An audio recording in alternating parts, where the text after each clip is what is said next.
I'm here with Gabriel Erinle, who's the founder of Game FM. Gabe, welcome to Found Friday.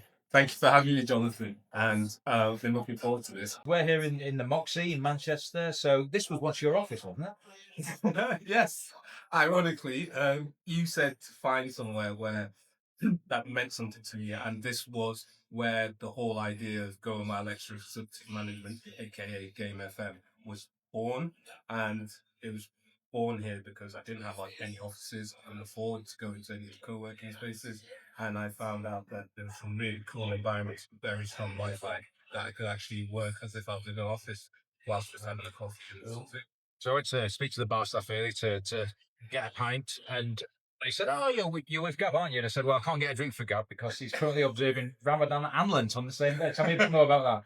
So half my family are Muslim and half my family are Christian. So I've lived all of my living memory observing fast during either Lent or Ramadan, and it's something that I find it's just part of what I do and what I try and concentrate on during these periods.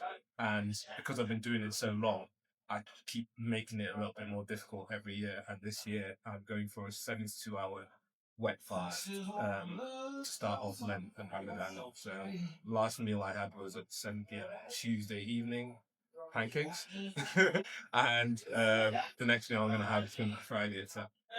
So you said it helps to focus your mind, doesn't it? Yeah, absolutely. I think I'm naturally, as you can see, I'm the guy that goes to the gym religiously, but doesn't mind eating a donut on the way to the gym and afterwards. So I wouldn't say that. however, um, Ramadan and Lent are the only things that mentally focuses me that I can concentrate on and stick to without any cravings whatsoever. And the benefits I get from that are detox. It gives me mental clarity during work, so I'm really able to focus in and hone in on projects during this period like never before.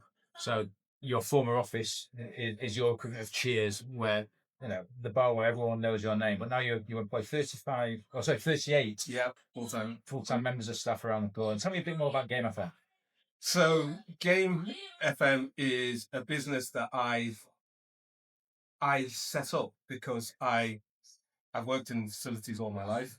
I've worked on some of the most complex, biggest estates in the Northwest and run all the operations of them.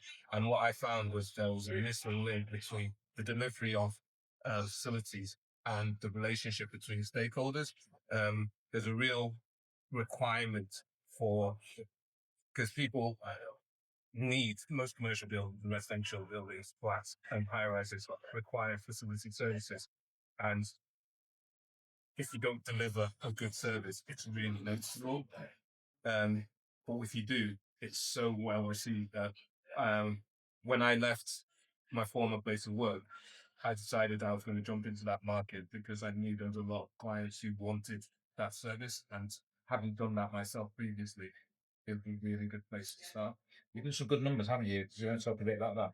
Yeah, so we launched on the 11th of June 2024 officially, and we got we have achieved 1.24 million of contracts in our first 12 months of trading.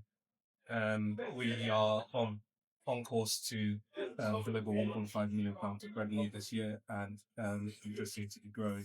We're really proud of our portfolio and the type of clientele.